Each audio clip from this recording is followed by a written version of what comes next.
Mapagpalang araw mga kapanalig ko kay Kristo. Kumusta po kayo? Bago po ang lahat, God is forever in control. Maraming salamat sa inyong lahat sa patuloy niyong suporta, pakikinig, pag-like, pag-comment. Shoutout sa inyong lahat, especially kay Sister Jean, kay Kuya Romy, at sa mga nagko-comment na hindi ko ma-identify yung sino po kayo, hindi ko mababanggit mga pangalan ninyo, pero talagang taos-pusong pasasalamat po.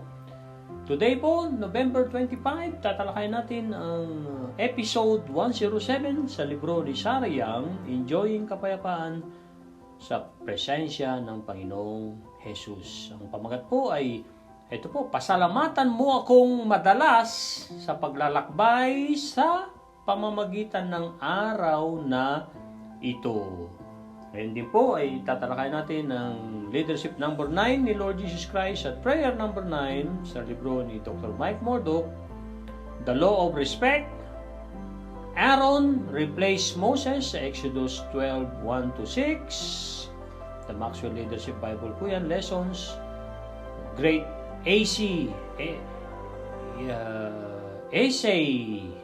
of Life ni Napoleon Hill at Great is Thy Faithfulness at mga scriptures nila Kuya Romy, quotes nila Kapanalig Cecil. Unahin na po natin agad ang nasusulat sa 1 Thessalonians chapter 5 verse 16-18. It says, Rejoice always. Pray without ceasing. Walang hinto po yan, ceasing.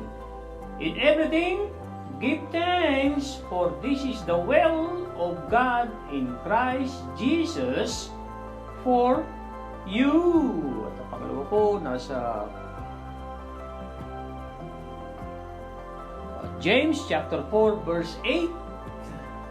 James chapter 4 verse 8, it says, Draw near to God, and He will draw near to you. Cleanse your hands, you sinners, and purify your hearts, you double-minded. And then pangatlo, nasa Romans chapter 15, verse 13, it says, Now may the God of hope fill you with all joy and peace in believing, that you may abound in hope by the power of the Holy Spirit. Ang sinare ni Kapanalig Cecil, dalawa po. Ang una ay 2 Thessalonians chapter 3 verse 3. It says, But the Lord is faithful, who will establish you and guard you from the evil one. Amen. Nasa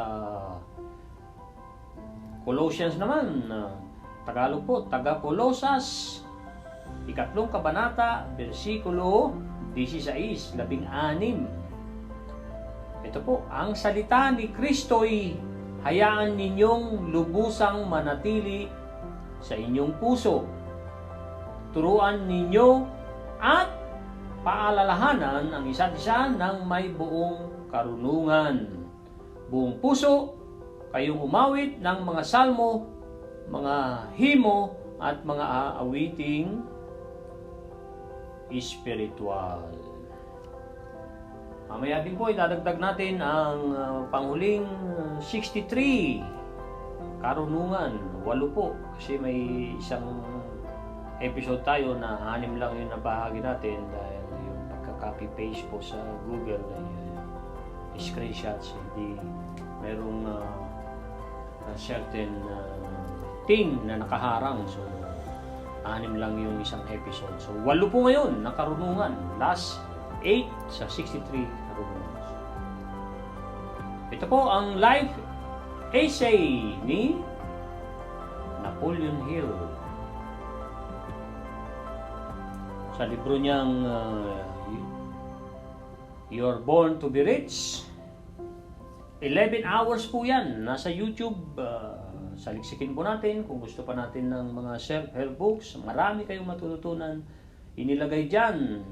Kinumpile. Pinagsama-sama para bigyan tayo ng halaga. Dagdag halaga. Yes, dagdag halaga para to make a difference at gumaling, bumuti ng bumuti ang ating mundo at dumami ang mga mababait na tao para sa glory ng Panginoon. Ito po ang pinaka-poem ni sarili niyang gawa ito, Napoleon Hill. Napalay niya raw sa buhay niya ito, about life ang ibig sabihin. Ito po, life, you can't subdue me because I refuse to take your discipline too seriously. Ulitin ko po. Life, you can't subdue me because I refuse to take your discipline too seriously. When you try to hurt me, I laugh, and the laughter knows no pain. I appreciate your joys wherever I find them. Your sorrows neither frighten nor discourage me, for there is laughter in my soul. Ang buod na pagkakaintindi ko po rito, pag ang buhay ay gusto tayong i-knock out sa mga matitinding unos ng bagyo ng sinusuong natin, ay dapat tawanan. At ang pagtawa ay hindi niya alam ang sakit. At pinasasalamatan, nakikita pa ang mas maraming kagalakan kahit saan ka magpunta. At ang mga pasakit ay hindi tumatakot sa iyo or dumidiscourage sa iyo, dumidismaya sa iyo. Dahil ang laughter mo ay nanuot na sa iyong kaluluwa. Napakaganda na poem ni Dr. Napoleon Hill. Ito pa ang karugtong. Temporary defeat does not make me sad. I simply set music to the words of defeat and turn it into a song. Your tears are not for me, for I like laughter much better. And because I like it, I use it as a substitute for a grief and sorrow and pain and disappointment. Ano po ang ibig sabihin ni Napoleon Hill dito? Sa base sa pagkakaunawa ko, ang pagkakabigo ay temporaryo lamang at hindi yan nagpapalungkot sa akin pagdidiin ni Napoleon Hill. Simple ko lang ginagawa dyan ay nilalagay kong musika sa salita ang mga pagkabigo na yan at inilalagak ko na maging magandang kanta. Ang iyong luha ay hindi para sa akin dahil mas gusto ko ang pagtawa. Mas magaling kasi ang pagtawa. At dahil ginagamit ko ito na substitute, pamalit sa mga pighati, sa mga kahirapan, problema, sakit, at mga disappointment. Ito pa ang karugtong. Life, you are a fickle trickster. Don't deny it. You slip the emotion of love into my heart so that you might use it as a thorn with which to prick my soul. But I learned to dodge your trap with laughter. You tried to lure me with desire for gold. Yes, for gold. But I have fooled you by following the trail which leads to knowledge. Instead, you induce me to build beautiful friendships, then converted my friends to enemies. So, you may harden my heart, but I sidestep. Past tense, sidestep. your figure on this by laughing off your attempts and selecting new friends in my own way. Pagkakaintindi ko po rito, ang buhay ay talagang para talagang pickle trickster na talagang hindi mo mapagtanto, hindi mo mapanaag. May pagbibiro ng tadhana, kahit nagpapakabuti ka, ay talagang dinadatnan ka pa rin ng let's say malas. Yes, dahil sabi rin ni King Solomon yan sa mga ngaral, sabi niya, lahat ay dinaratnan ng malas. Time and chance happens to them all. Naobserbahan na ni King Solomon, hindi porket magaling ka sa larangang yan, ikaw na yung magtatagumpay. Hindi porket mabilis kang tumakbo, ikaw na ang nananalo sa mga karera. Time and chance happens to them all. So pagdiday ni Napoleon Hill dito, na ang buhay na kahit na may mga malas at may swerte, kahit nagpapakabuti ka, inabot ka pa rin ng dilubyo at hindi niya tinatatwa yan. At dumudulas ang emosyon ng love sa aking puso, sabi niya, that pwedeng gamitin ito na maging tinik at pasakit sa aking kaluluwa. Pero natutunan ko nang gawin itong maging laughter, maging katawa-tawa. Minumungkay din ni Napoleon Hill yan sa mga talk niya, natawanan natin ang sarili natin. Huwag masyado magseryoso. At nakakabata ang pagtawa. Laughter is the best medicine. So, sabi pa niya, sinusubukan mo ako, buhay, na ako ay linlangin mo at ang aking mga nasa ay para makakuha ng ginto. Pero may pagdugtong pa rito. At niloloko mo pa ako sa mga ibang mga daan ng buhay na nag-uugnay sa knowledge. Instead, you induce me. Isinaksak mo sa akin. Ipinilit mo sa akin na ako'y gumawa ng napakagandang pagkakaibigan. Then, ikinumbert mo ang mga friends, mga totoong kaibigan ko, tinutukoy niya rito ay buhay, into enemies. Yung mga naging kaibigan ko ay naging kaaway ko na at pinatigas mo ang aking puso. Pero, ito yung ginawa ni Napoleon Hill. I sidestep your figure on this by laughing. Pero isinantabi kita na mga pasakit, na mga kaaway, na dati kong kaibigan naging kaaway dahil sa biro ng buhay. At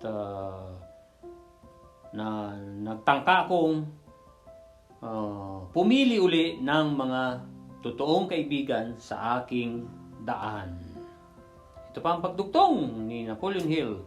You cause men to cheat me at trade, so I will become distrustful. But I won again because I possess one precious asset which no man can steal.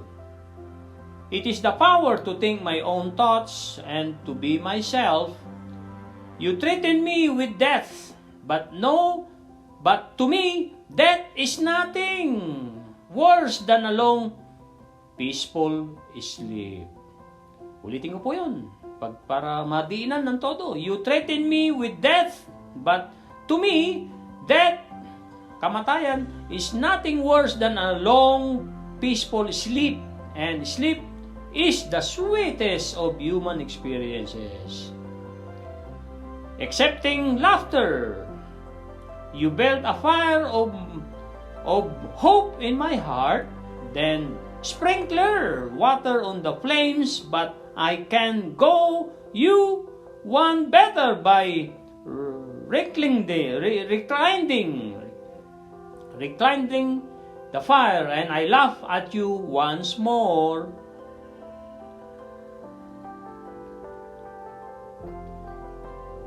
Rekindling ang tamang pronunciation. Rekindling. Patawad po mga kapanalig. So, ang tinutukoy pa ni Napoleon Hill dito sa pagkakaintindi ko, ikaw buhay ay nagbigay ka ng mga taong dumaya sa akin sa mga paghahanap buhay ko. Kaya ako'y naging hindi na pala tiwala. Pero nanalo uli ako kasi mas pinili ko I possess one's precious asset. Dahil alam ko ako'y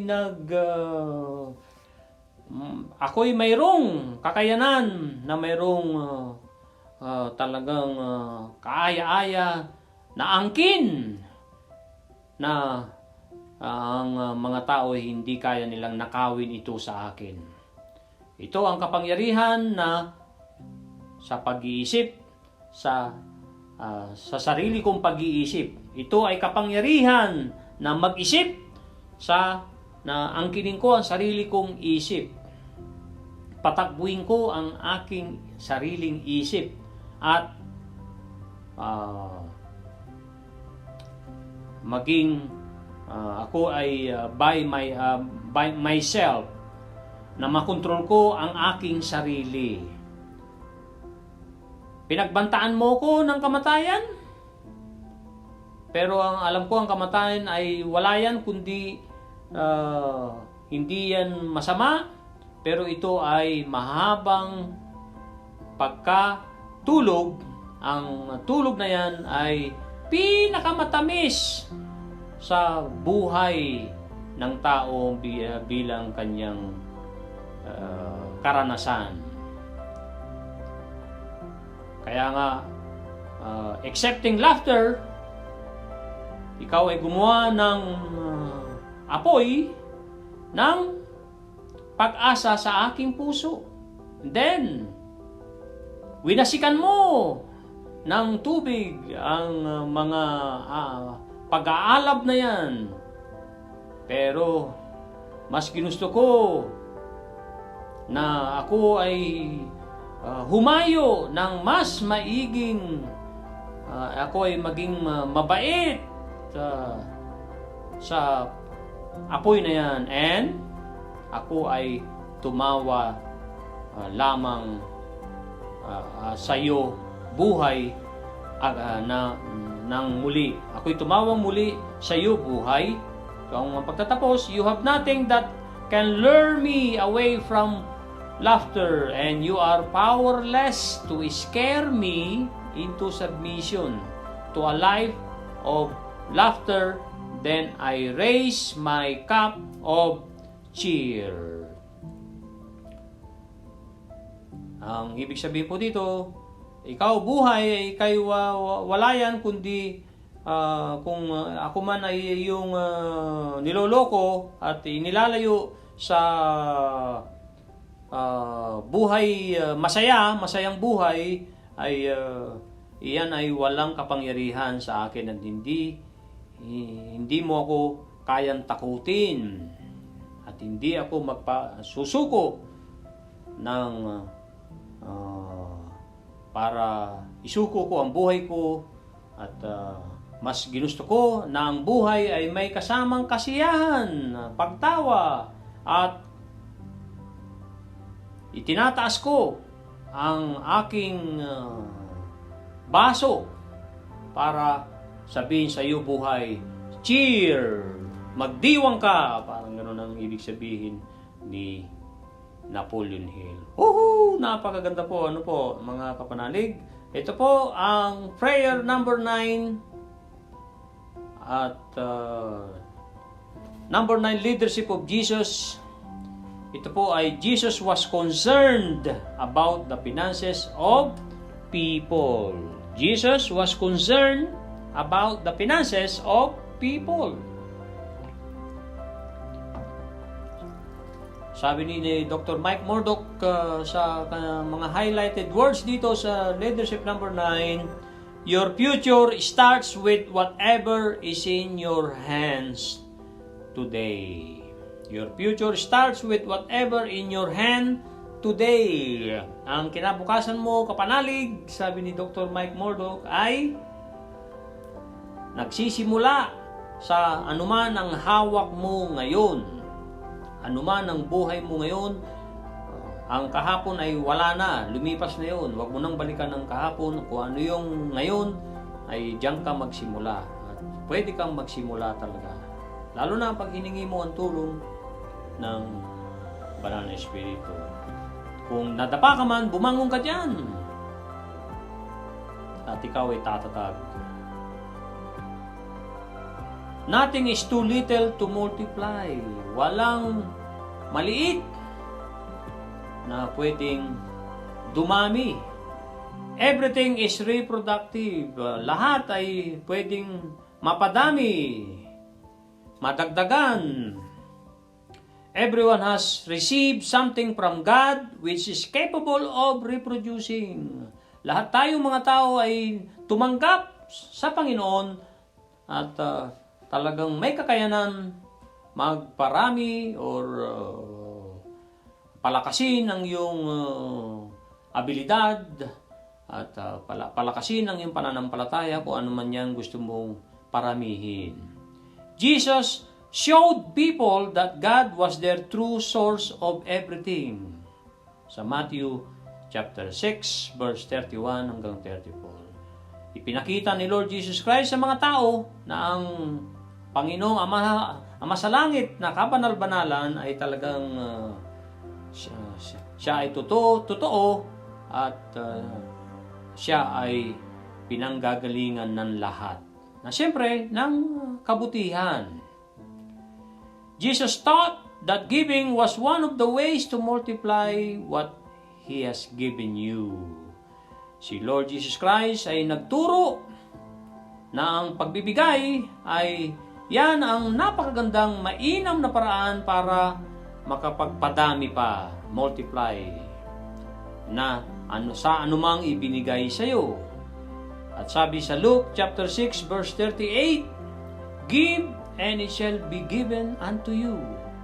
Good measure, fresh down, or with the same measure that ye may withhold, it shall be measured to you again. Magbigay at ikaw ay mabibigyan muli at mga magandang takal at siksik, umaapaw liglig. Kung ano man ang ibinigay mong sukat ay yan ang iyong babalik sa iyo. Prayer. Father, I trust you and rely upon you as the source for my every financial need.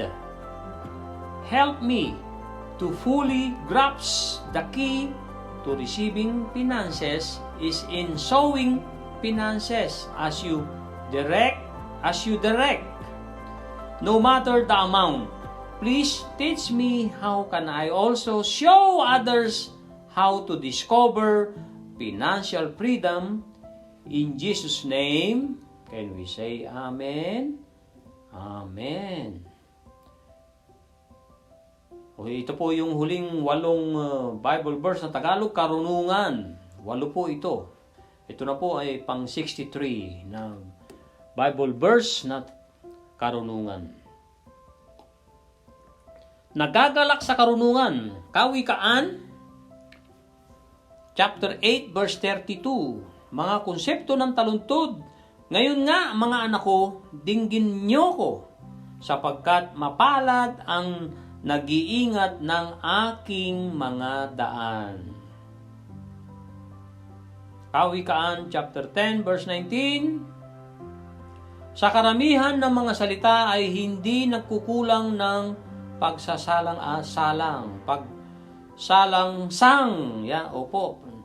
Hindi nagkukulang ng pagsalangsang, ngunit siyang nagpipigil ng kanyang mga labi at gumagawang may kapantasan. Nasa Santiago chapter 1 verse 19, Nalalaman ninyo ito, minamahal kong mga kapatid. Ngunit, magmaliksi ang bawat tao sa pakikinig, magpakupad sa pananalita, magpakupad sa paggalit. Ulitin natin, sabay-sabay, napakaganda po. Inuutusan tayo dito sa Santiago chapter 1 verse 19. Nalalaman nyo ito, minamahal kong mga kapatid. Ngunit sa pagmaliksi ang bawat tao sa pakikinig, pagmakupad sa pananalita, at pagmakupad sa pagkagalit. Pagtuturo ng karunungan naman sa Awit chapter 105 verse 22, upang talian ang kanyang mga pangulo sa kanyang kaligayahan at turuan ang kanyang mga kasangguni ng karunungan. Mangaral chapter 7 verse 19, mga konsepto ng taludtod karunungan ay kalakasan sa pantas na higit kay sa 10 pinuno. Yes, 10 pinuno na nangasa sa bayan. Salita ng buhay, nagbibigay ng karunungan, Deuteronomio chapter 4 verse 6. Ingatan nga ninyo at inyong isagawa sapagkat ito ang inyong karunungan at inyong kaalaman sa paningin ng mga tao na makarinig ng mga palatuntunang ito at magsabi, tunay na ang dakilang bansang ito ay isang pantas at maalam na bayan. Nasa Kawikaan chapter 9 verse 10, ang pagkatakot sa Panginoon ay panimula ng karunungan at ang pagkakilala sa banal ay kaunawaan. Panghuli, nasa Awit chapter 37 verse 30, mga konsepto ng taludtod, ang bibig ng matuwid ay nangungusap ng karunungan at ang kanyang dila ay nagsasalita ng kahatulan. Ito po ang mga quotes na galing kay Kuya Romy. Expect the best and the best would come. Galing kay Father Jerry Orbus. Asahan mo ang talagang gustong-gusto mo na ito ay napakaganda at the best sa lahat. Dahil ito ang darating. Ano man ang inaasahan mo, na may kasamang damdamin at gumugugol ng iyong isipan, ay talagang darating sa iyo yan, kapanalig. Kaya mag-iingat po tayo. Kailangan yung nasain natin ay kinalulugdan ng Diyos.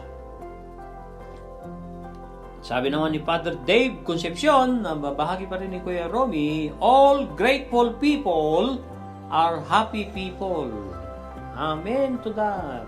All grateful people are happy people. Lahat ng mga mapagpasalamat na mga tao ay mga maligayang mga tao. Dasal naman ni Bishop Broderick Pabilio, TV Maria Philippines, purihin ka poon, kasi ikaw ay makatarungan. Pinananagot mo ang mga masasama, kahit na sila ay makapangyarihan. Amen. Napakaganda po na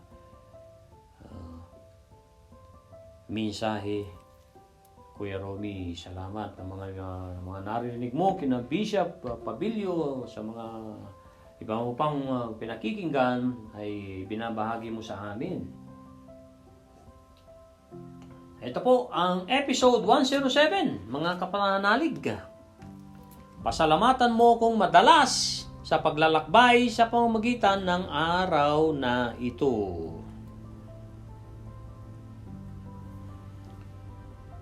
Yung tatlong binasa nating una ay nandun po ang mensahe ni Lord Jesus Christ. Inuna ko na po, nasa 1 Thessalonians chapter 5 verse 16-18. King James Version, and then James chapter 4 verse 8, and then Romans chapter 15 verse 13. Ito na po ang mensahe ni Lord Jesus Christ sa atin lahat, mga kapanalig. In your notes, sulat po natin, balik-balikan po natin ng mga napaka-powerful, walang katulad na mensahe ni Lord Jesus Christ sa atin lahat. Thank me frequently as you journey through today. This practice makes it possible to pray without ceasing. This practice makes it possible to pray without ceasing. As the Apostle Paul taught, if you are serious about learning to pray continually, the best approach is to thank me in every situation. These thankful prayers provide a solid foundation on which you can build all your other prayers. Moreover, a grateful attitude makes it easier for you to communicate with me. When your mind is occupied with thanking me, you have no time for worrying or complaining. If you practice thankfulness consistently, negative thought patterns will gradually grow weaker and weaker. Draw near to me with a grateful heart, and my presence will fill you with joy and peace. Napakagandang mensahe ni Lord Jesus Christ. Yan po ang dulo. Ito na po ang ating pagninilay-nilay. Pasalamatan mo akong madalas sa paglalakbay sa pamamagitan ng araw na ito. Ano po ang mensahe na yan? Ano po ang unang pumasok sa atin na isip nung marinig natin at basahin natin yan, mga kapanalig?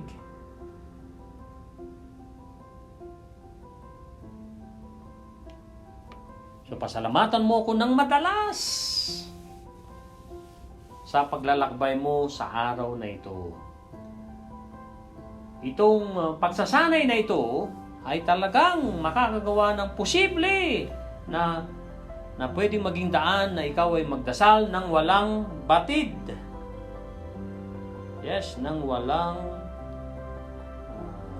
batid. Nang walang tigil. Yes, nang walang tigil.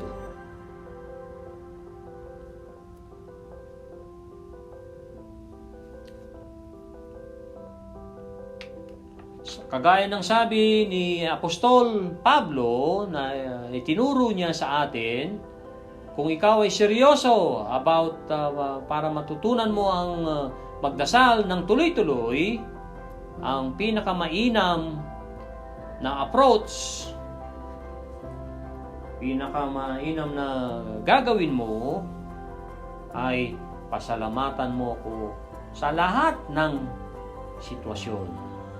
Itong mga pasasalamat na dasal ay nagbibigay daan para magbigay ng solidong pundasyon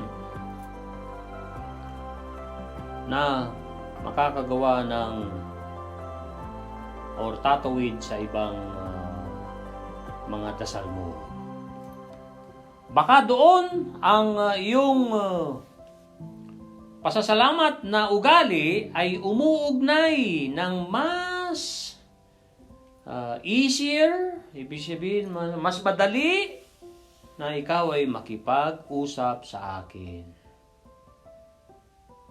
Na kapag ang isipan mo ay punong-puno ng pasasalamat sa akin, wala ka ng oras para mag-alala or magreklamo. Ulitin natin to ng sabay-sabay, mga kapanalig. Dito nabubuod ang napakagandang mensahe ni Lord Jesus Christ na talagang binabagabag po tayo. Pagka may pumasok na bagabag, pwede nating paalisin.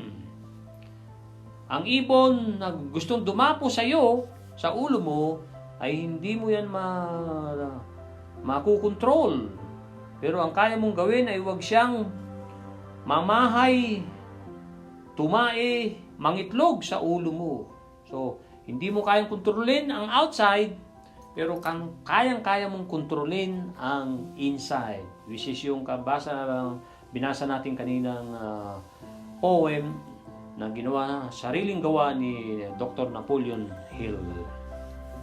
Na nakokontrol niya ang kanyang pag-iisip, na kontrolado niya ang kanyang mga sinasabi, mga iniisip at mga ginagawa niya. Kaya kahit super bagyo ang buhay niya, sabi ni Napoleon Hill, ay mas pinili ko ang laughter kasi ang pagtawa ay walang kaakibat na sakit. So kapag ang isipan natin ay punong-puno ng pasasalamat, kapag ang isipan mo ay punong-puno ng pasasalamat, na sa akin, sabi ni Lord Jesus Christ, wala ka ng panahon para mag-alala at magreklamo. Yan po talaga ang antidote o gamot na kapag tayo ay nag-aalala, na gusto nating magreklamo, ay pasalamatan agad natin si Lord Jesus Christ. Thank you, Jesus. Dito sa ginawa sa akin ng tao ito na nilugi ako dun sa hindi sumunod sa aming usapan. Thank you, Jesus, na ikaw ay may kontrol ng lahat. Thank you, Jesus, na pinapalakas mo ako. Thank you, Jesus, sa lahat ng mga kabutihan mo sa atin. Eh, kung ganun ang mga dasal natin, at pinagdarasal pa natin ang mga nanakit sa atin, ay tulungan tayong patawarin sila at patawarin sila ng Diyos, ano mangyayari po sa atin, mga kapanalig? Baka lulundag at papalakpak ang ating Panginoon sa langit at magpapadala ng anghel para tayo ay sakluluhan, biyayaan at pagpalain. Dahil tapat na tapat ang ating Panginoong Hesus. Kapag sinasanay mo ang pasasalamat ng tuloy-tuloy ang mga negatibo na pag-iisip na umuugnay, ay unti-unting humihina ng humihina. Gumuhit ka ng landas patungo sa akin, palapit sa akin, na may kasamang pasasalamat at nagagalak na puso, na sa aking presensya, ng aking presensya ay pupuno ng kagalakan at kapayapaan sa iyo, anak. Ulitin po natin to. At ang aking presensya ay pupuno sa iyo ng kagalakan at kapayapaan. Woohoo! Maraming salamat po, Panginoong Jesus, dahil all-knowing po kayo, at maraming salamat po na greatest possession niyo po kami. Salamat po sa conscious at subconscious mind.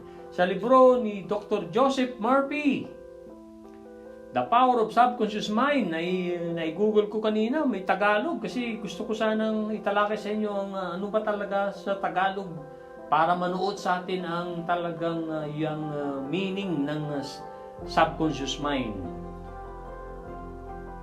Kasi yan ang pinakamatinding regalo sa atin ng ating Panginoon, yan subconscious mind. At meron tayong mental faculty, bumubuo yan ng willpower, ng emotions, the faculty of emotions, and the faculty of reasons, and then the faculty of imaginations. Meron pang dalawang faculty na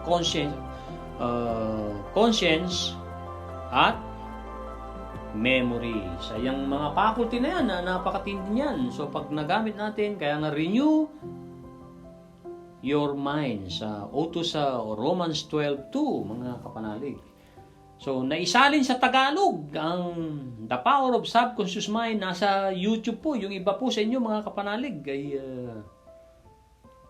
na naibahagi ko na po. I-search nyo lang the Power of Subconscious Mind Tagalog sa YouTube. Lalabas po, may mga iba-ibang kabanata. Yung mga comment doon, talagang natuwa ang mga tao doon na talagang nagre-request pa doon sa author na nag-translate sa ating wika, at talagang great job yung nagawa ng author na yun, na talagang naisabuhay niya, nabanggit niya ng napakaganda yung mensahe ni Dr. Joseph Murphy sa ating wika. So, in-encourage ko kayo para maunawaan nyo pa ang subconscious mind. Basahin nyo ang libro ni Dr. Joseph Murphy. Namatay siya noong 1981. Pero dati siyang chemist at dating pastor. Yan ay classic book. Halos lahat ng tao na nag-aral ng subconscious mind, ng kung paano mapatakbo ang ating sariling subconscious mind, ay kilala yan si Dr. Joseph Murphy. So, para manood, ay iniinganyo ko po kayo na pakinggan, na sundan. Iba-ibang kabanata po yun. Natapos ko po ang over 20 minutes na unang kabanata, at ako na po ay napunta rito para mag audio clip dito sa episode 107. Ito na po mga kapanalig, ang huli nating topic for today, the law of respect. Aaron replaces Moses. Nasa Exodus chapter 32 verse 1 to 6. Ito po ang mensahe ni John C. Maxwell sa The Maxwell Leadership Bible. Sinulat ito ni John C. Maxwell para madagdagan tayo ng halaga. Yes, para madagdagan tayo ng halaga at para lumiwanag ng todo ang ating ilaw. Para tayo naman ang maging ilaw sa mga ibang taong madilim pa ang kanilang buhay, nabulag pa sa katotohanan. Yes, may sarili silang mata, pero bulag sila sa katotohanan. Akayin natin sila, hindi natin maaakay. Hindi tayo makakaakay kung mismong tayo ay bulag, spiritual, mga kapanalig. Sinabi na rin ni Lord Jesus Christ yan sa Gospel na hindi makakaakay ang bulag sa kapwa niya bulag. Sila ay mahuhulog sa bangin. Kaya nga, hindi mo maibibigay ang wala ka, kapanalig. Kaya kung gusto mong makapagbigay, makapag-ambag, at mapalitan na ang mundo mo, ikaw ang magbago, sabi ni Mahatma Gandhi. Ito na po. While Moses spoke with God on the mountain, habang si Moises ay nakikipag-usap sa Panginoon sa Mount Sinai po ang binabanggit dito, siya lang ang umakyat na mag-isa doon, utos ng Ama sa Langit. Si assistant niyang si Joshua, isa sa number 1 na aking hinahangan dito sa Bible, ay naiwan sa baba. Mag-isa lang si Moses na nakipag-usap sa Panginoon. Ito po ang karugtong. When Moses spoke with God on the mountain, the Israelites began to wonder just where their leader had gone. Nung nakipag-usap nga ang kanilang magiting na pinuno na si Moses sa Panginoong Ama sa Langit sa Mount Sinai, ang mga tao sa Israelites, ay nagsimula ng mangamba, mag-isip kung saan na ang kanilang magiting na pinuno na si Moses, kung saan nagpunta. Alalahanin po natin, 40 days and 40 nights po ata dito ang binabanggit na araw. Kaya sa panahon na yan, ay nag-alala na ang mga tao na wala silang leader. So, anong ginawa ng mga tao sa Israelites nung nawala si Moses? It didn't take them long to look for a new leader. Hindi tumagal na sila ay naghanap ng bagong pinuno. At least for a season. Kahit sa maiksing panahon lamang. As they gathered around Aaron to request his help in making golden calf, sa kanilang pakikipag-usap sa bawat isa sa kanila, at nakita nilang si Aaron at sila ay nag-request na sila ay tulungan para gumawa ng sasambahin nilang Diyos na itong gintong calf, gintong hayop. They violated the first of the 10 commandments they are about to receive. Sa kanilang hiling kay Aaron na gumawa ng golden calf, gintong hayop, ay yan mismo ang sumuway sa unang utos sa 10 commandments na they are about to receive, na madali na nilang or malapit na nilang matanggap. Hindi sila nakapag-antay, nainip. Although Aaron's convictions lag ay showing a delayed effect. Although Aaron's conviction lagged seriously behind those of Moses, the people begged him to take charge. Nung nainip ang mga tao na hindi pa bumabalik ang kanilang magiting na pinunong si Moses, kinumbinsi nila si Aaron sa kanyang paniniwala din na palitan si Moses, at sila ay nagpakaluhod, hiniling at pinakiusapan, lumuhod, parang ganun beg, na si Aaron na ang manguna. Why? Tanong ni John C. Maxwell. Probably because of the law of respect. Bakit? Humiling ang mga tao na palitan ang nawawala nilang pinuno na si Moses na umakyat sa Mount Sinai, dahil likas sa ating mga tao ang sinasabi ng the law of respect. At once Moses poured his disappearing act, the people looked for the next strongest leader to take over. They did so because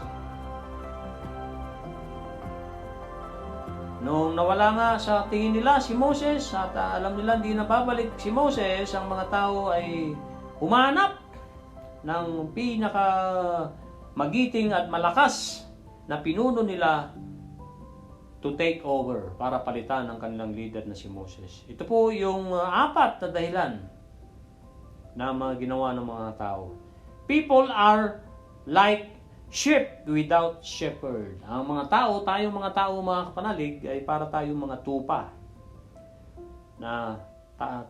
na walang pastol.